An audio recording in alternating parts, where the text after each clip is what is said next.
Previous lecture में हम लोगों ने कंडीशनल स्टेटमेंट का ट्रुथ टेबल पढ़ा था। आज हम लोग पढ़ेंगे एक ऐसा स्टेटमेंट जिसमें दो हाइपोथेसिस दी हो और उसका कंट्रापोजिटिव कैसे करते ये हम लोग पढ़ेंगे। और उसके बाद निगेशन ऑफ कंडीशनल स्टेटमेंट पढ़ेंगे और क्वांटिफायर क्या होता है इसके बारे में पढ़ेंगे। तो सबसे पहले हम ऐसा स्टेटमेंट पढ़ते हैं जिसमें दो हाइपोथेसिस दी हो, फिर उसका कंट्रापोजिटिव कैसे करते हैं ये हम करेंगे पहले। तो से if P and Q then R, ये आपका यहाँ पर दो हाइपोथेसिस दिया गया है और ये आपका कंक्लूजन है। इसका कंट्रापोजिटिव कैसे बनाएंगे ये हम पहले आपको सिखाते हैं।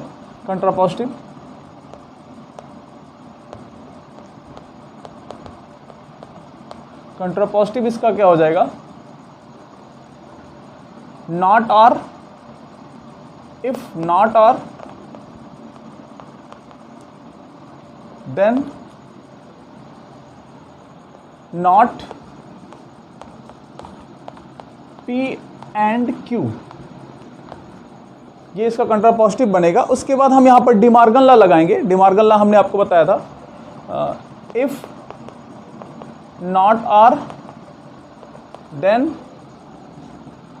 नॉट P, और ये एंड आपका और में कन्वर्ट हो जाता है और Q। तो ये आपका कंट्रापोजिटिव हो गया उस स्टेटमेंट का जिसमें दो हाइपोथेसिस दी हो।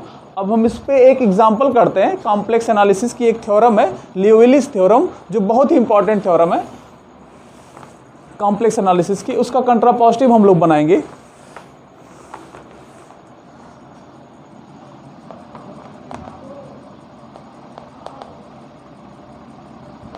लियोविलिस theorem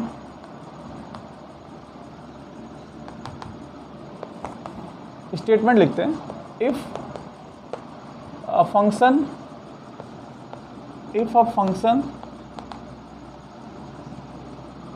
is entire and bounded, then it is constant,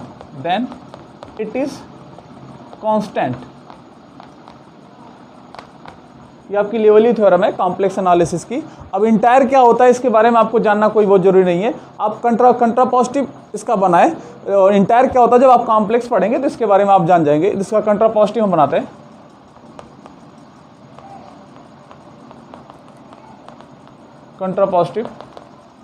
कंट्रापोजिटिव में if a function is not constant, if a function is not constant, then it is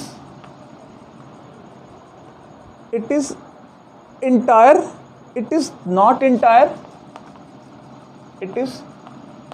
entire or not constant, not bounded होगा। ये इसका कंट्रापोजिटिव बन जाएगा। And जो होता है और में कन्वर्ट हो जाता है डिमॉर्गन लॉ से। अब हम करेंगे negation of conditional statement. Negation भी हमने आपको बता दिया था, अब हम आपको बताएंगे निगेशन ऑफ कंडीशनल स्टेटमेंट क्या होता है। तो लिखते हैं पहले, निगेशन ऑफ कंडीशनल स्टेटमेंट।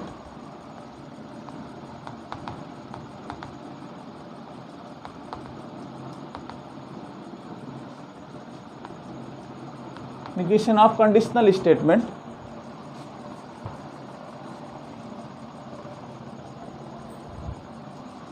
ये आपका स्टेटमेंट दिया गया है, एक conditional statement P implies Q, ये आपको गिवन है, इसका निगेशन बनाना है।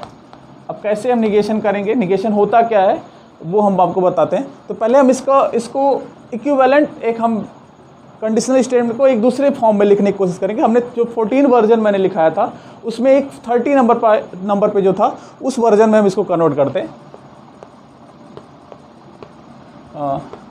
ये आपकी हाइपोथेसिस, ये या तो होल्ड करेगा या होल्ड नहीं करेगा, P और नॉट P, ये मैंने लिखा।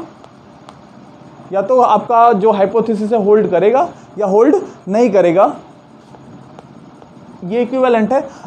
अगर हाइपोथेसिस P होल्ड किया तो आपका Q भी होल्ड करेगा इक्विवेलेंट कंडीशनल स्टेटमेंट से।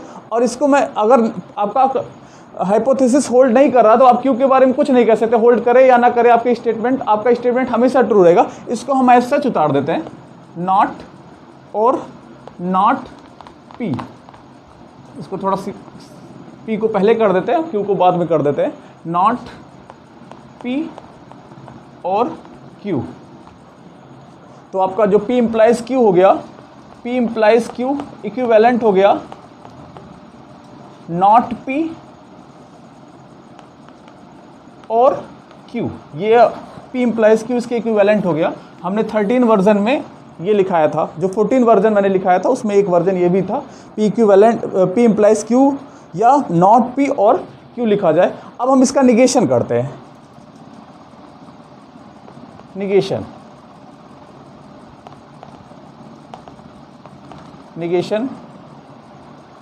Not P implies Q equivalent, इसका निगेशन करें, नॉट, दोनों इक्विवेलेंट है, नॉट P और Q। अब यहां पर डिमॉर्गन लॉ लगा देते हैं। डिमॉर्गन लॉ क्या होगा, और को एंड में कन्वर्ट कर देगा, और किसी स्टेटमेंट का 2 बार निगेट कर देंगे तो वो फिर से वही स्टेटमेंट रिपीट हो जाएगा। तो आपका P एंड नॉट Q, ये आपका कंडीशनल स्टेटमेंट का निगेशन बन जाएगा। P होल्ड करे लेकिन Q होल्ड ना करे। निगेट करे मतलब मना करना, किसी स्टेटमेंट को गलत करना, वो उसका निगेशन कहलाता है। तो ये कंडीशनल स्टेटमेंट का निगेशन हुआ। हम आपको एक एग्जांपल बताते हैं थोड़ा सा इस पे। कल जो मैंने एग्जांपल लिया था उसी एग्जांपल को एक बार मैं फिर से लेता हूं। If India win the world cup,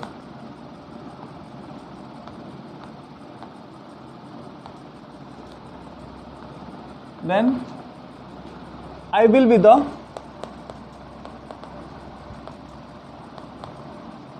the Prime Minister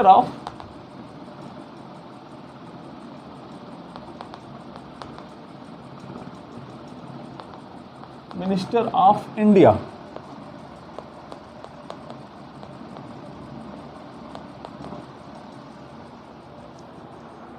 conditional statement मैंने लिखा। अब इसका निगेशन क्या होगा, निगेशन ये फॉल्स कब होगा, वही उसका निगेशन होगा। ये गलत कब होगा, ये स्टेटमेंट गलत तब हो जाएगा जब इंडिया वर्ल्ड कप जीत जाए और मैं प्रधानमंत्री ना बनूं, तो ये इसका निगेशन, ये फॉल्स कहलाएगा। तो सेम यही चीज़ मैंने लिखा, इम्प्लीकेशन हुआ, मतलब P होल्ड करे, इंडिया वर्ल्ड कप जीते, और नॉट Q मतलब प्राइम मिनिस्टर ना बने, तो ये इसका निगेशन स्टेटमेंट बन जाएगा। तो ये निगेट करने का एग्जांपल होगा। ऐसे आप कई मैथमेटिकल स्टेटमेंट को भी निगेशन आप बना सकते हो उसका। अब हम आपको पढ़ाते हैं क्वांटिफायर।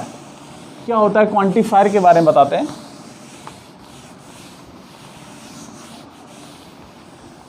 बहुत ही इंपॉर्टेंट है मैथमेटिक्स में quantifier.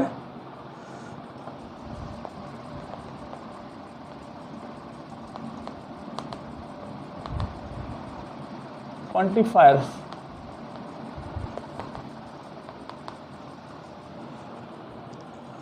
quantifier something which signifies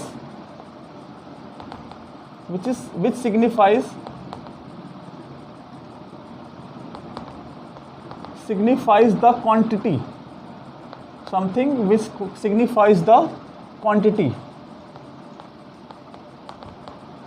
उसी को बोलते हैं क्वांटिफायर। आप क्वांटिटी को सिग्निफाई करेगा, उसी को हम बोलेंगे क्वांटिफायर क्या होता है। तो पहला क्वांटिफायर है universal quantifier. Universal quantifier universal quantifier है। अब क्वांटिफायर क्वांटिटी को बताएगा, तो यूनिवर्सल क्वांटिफायर क्या होता है? एक सिंबल होता है, इसको फॉर ऑल पढ़ते हैं, फॉर ऑल लिखा जाए या फॉर एवरी लिखा जाए या फॉर गिवन लिखा जाए, सबका मतलब एक ही होगा, या फॉर एनी लिखा जाए। ये सारे सभी लिखने के जो तरीके हैं सबका मतलब एक ही होगा, इसको बोलते हैं यूनिवर्सल क्वांटिफायर। उसके बाद दूसरा है एग्जिस्टेंशियल क्वांटिफायर।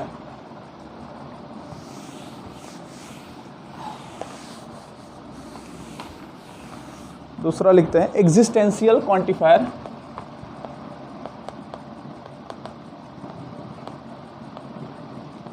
एग्जिस्टेंशियल क्वांटिफायर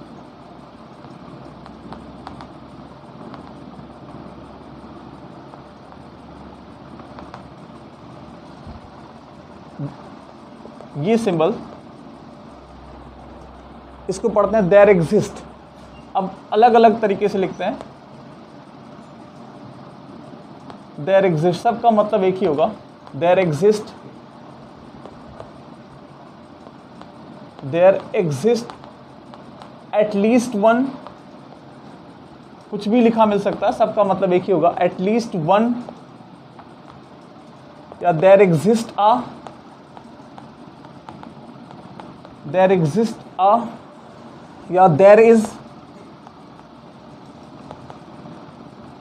फिर या ऐसे लिखा मिल सकता है देयर इज आ,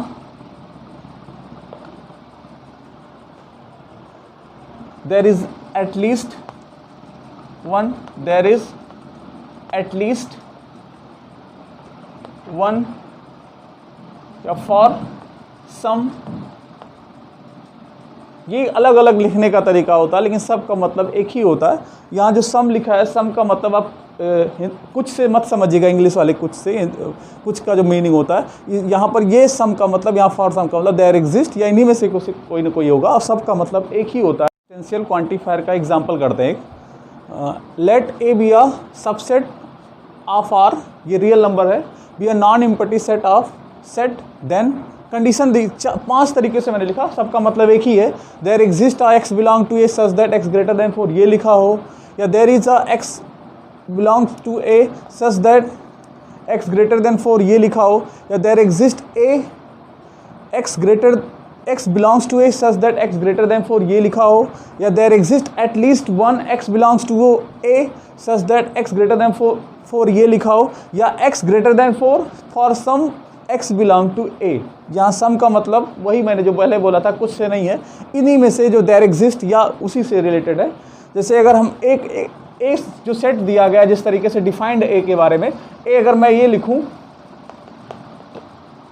1 2 3 या 4 भी ले लेता हूं, क्या ये सेट इस कंडीशन को सेटिस्फाइड कर रहा है?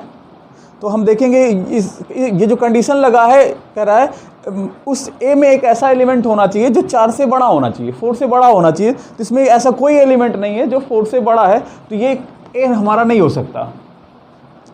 दूसरा लिख रहा हूँ, ए 1 2 3 4 5 ले लेता हूँ। देखिए ये कंडीशन सेटिस्फाइड हो गई, 5 जो हो गया 4 से बड़ा हो गया, कम से कम एक उसमें 4 से बड़ा होना चाहिए, तो ये हमारा सेट ए हो सकता है ये। या फिर ये 1 2 4 5 7 9 ये ले लिया मैंने। तो इसमें देखिएगा 5 भी बड़ा है, 4 से 7 भी बड़ा है, 9 भी बड़ा है, तो ये ए ऐसा भी हो सकता है सेट। मतलब हमें ए ऐसा लेना है जिसमें कम से कम एक एलिमेंट ऐसा हो जो 4 से क्या हो, बड़ा हो। तो एग्जिस्टेंशियल क्वांटिफायर का एक एग्जांपल ये हुआ। अब हम आपको कुछ इनइक्वालिटीज़ का निगेशन करना सिखा देते हैं, कैसे करते हैं इनइक्वालिटीज़ का निगेशन। उसके बाद हम अलग अलग स्टेटमेंट का निगेशन करना सीखेंगे, कंट्रापोजिटिव बनाना सीखेंगे।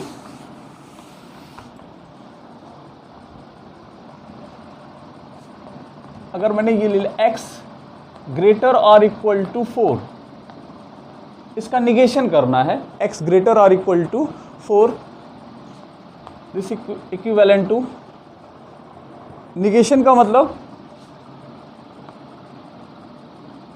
x